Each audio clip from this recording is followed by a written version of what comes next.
as Assembly Republican leader. So I run our caucus and I work with our Republicans.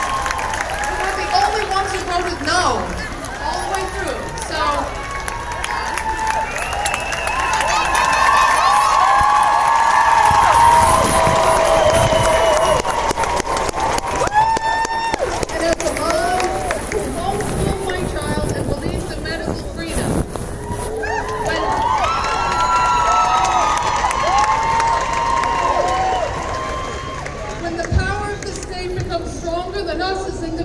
We have a severe problem.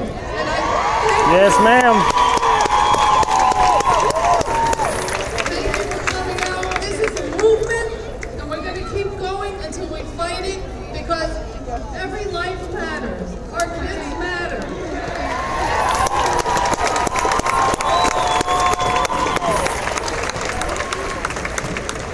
And as parents, we know our kids. The state doesn't know our kids. The state's not liable for our kids. The state's not paying for our kids. The state doesn't love our kids like we do.